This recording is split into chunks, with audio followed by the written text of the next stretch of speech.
আমার ছোট্ট সোনা পরিটার ঈদ, সবাইকে ঈদ মোবারক। তো ঈদের পরের দিনই ব্লগটা ছাড়লাম, তো সময়ের অভাবে এডিট করা হয় না, আরও ব্লগ ঈদ থাকে, তো এই জন্য কি ঈদের পরের দিন ব্লগটা ছাড়া হয়েছে। তো আসসালামু আলাইকুম, আপনারা হাগলদি কেমন আছেন? আমরা তো আলহামদুলিল্লাহ ভালোই আছি। এই তো আমার সোনামণিটা লাল জামা পরে টুকটুক করে হাঁটতেছে, আর আমি ওর সামনে সামনে হাঁটতেছি, তো এই জন্য জোরে জোরে হাসতেছে। তো এই একটা ঈদের দিন, খুশির দিন। আমরা তো ঢাকাতে থাকি, তো এই জন্য আর কি আসছি। তো পরে তো ওর দাদিরে পাইয়ে তো অনেক খুশি, আর নিজের পরিবারের কাছে আইসে একটা ঈদ আনন্দ, মানে ঈদ উপভোগ করার একটা মজাই আলাদা, একটা আনন্দই আলাদা।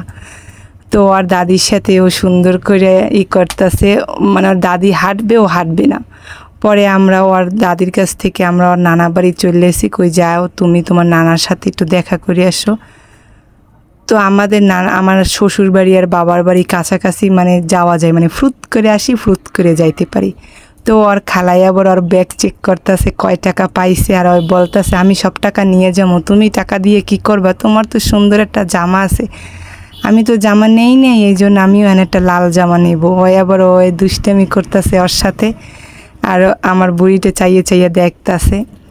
তো এই ঈদের দিনটা সুন্দর করে কাটার জন্যই আর কি, মানে চেষ্টা সবারই থাকে যে সুন্দর করে কাটুক। আর কোরবানিতে একটু কাজ বেশি থাকে, তো এই আর কি, কোরবানি জবাই, গরু জবাই দেওয়া, তারপর মহিলাদের অনেক কাজ থাকে, পরিষ্কার করা, মানুষকে মানে গোশ ভাগ করে দেওয়া, অনেক কাজ থাকে।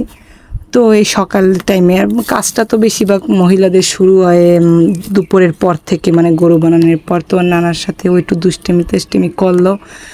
তো আমার আর ওই গোশত সেরি দেখাই নেই, পরে যা রান্না করছি রাত্রবেলার জন্য একটু রান্না করব।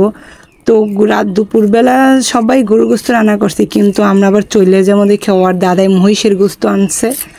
তো ওর দাদাই মহিষের গোস্ত আছেন, ওর আব্বু বলতেছে গরুর গোস্ত আর যাই হোক, মহিষের গোস্ত সবসময় পাওয়া যায় না, তুমি মহিষের গোস্ত রান্না করো, আমি মহিষের গোস্ত দিয়ে ভাত খাবো।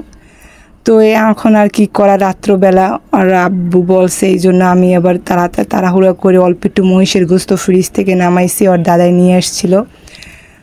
তো আমি আবার এই মহিষের গোস্ত রান্না করতেছি, এটা রাত্রবেলা রান্না করছি, আর দুপুরবেলা তো দুপুরের যা রান্না করছি। হ্যাঁ, আমার শাশুড়ি বলতেছে গরু খাবি, মহিষও খাবি, তুই সবই খাবি। আমি চলে যাবো, তাহলে আমি খামো না মহিষের গোস্ত, আর মহিষের গোস্ত কি সবসময় পাওয়া যায়? তো ওর আব্বু এই জন্য বলে হ্যাঁ আমি রান্না করবো। তো এরপরে হ্যাঁ, সে আবার এই প্রেশার কুকারে চড়াই দিয়েছে যে তাড়াতাড়ি যাতে হয়ে যায়।